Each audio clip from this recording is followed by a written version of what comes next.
سائنسدانوں کا یہ کہنا ہے کہ زمین سورج کے گرد گھوم رہی ہے. کیا زمین سورج کے گرد گھوم رہی ہے یا سورج زمین کے گرد گھوم رہا ہے؟ ہمارا قرآن کیا فرماتا ہے؟ قرآن پاک تو یہ کہتا ہے کہ زمین رکی ہے اور سورج زمین کے گرد گھوم رہا ہے. اللہ پاک نے قرآن پاک میں فرمایا ان اللہ یمسک السماوات والارض ان تزولا، کہ بے شک اللہ پاک زمین و آسمان کو روکے ہوئے ہے کہ یہ حرکت نہ کرے. اللہ پاک فرما رہا ہے زمین رکی ہے کہ یہ حرکت نہ کرے. اب رہ گئی بات سورج کی کہ سورج بھی رکا ہے یا سورج گردش کر رہا ہے. اس کے بارے میں بھی اللہ پاک نے قرآن پاک میں فرمایا هو الذی خلق اللیل والنہار والشمس والقمر، کہ وہی رب وہی ذات کہ جس نے دن کو، رات کو، سورج کو، چاند کو پیدا کیا.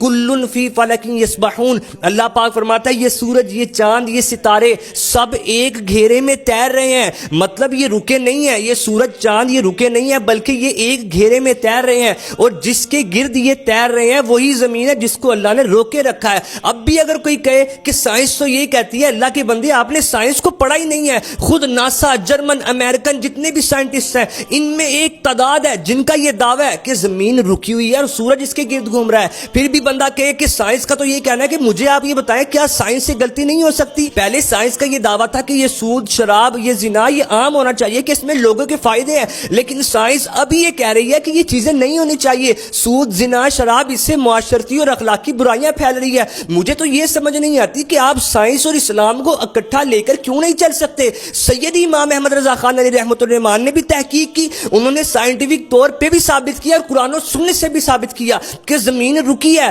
سورج اس کے گرد گردش کر رہا ہے. اور یہ مغربی سوچے اپنے ذہن سے نکال دیں کہ اسلام ایک علیحدہ چیز ہے اور سائنس اس کے بالکل برخلاف ہے. نہیں، بلکہ سائنس اسلام کی خدمت گار ہے کہ جو اسلام نے ہمیں نقطے بیان کیے سائنس تحقیق کر کے لوگوں کے سامنے رکھتی ہے کہ رب کی قدرت کی کیسی کیسی نشانیاں موجود ہے. سائنس آج اس بات پر قائل ہے کہ ہم رب کی وہ نعمتیں جو ہم تک پہنچی ابھی تک ہم ان پہ تحقیق نہیں کر سکے، تو وہ نعمتیں کہ ساتوں آسمان تو کیا ابھی تو ہم پہلا آسمان کراس نہیں کر سکے. رب کی قدرت کو سمجھو، عقل کو چھوڑو.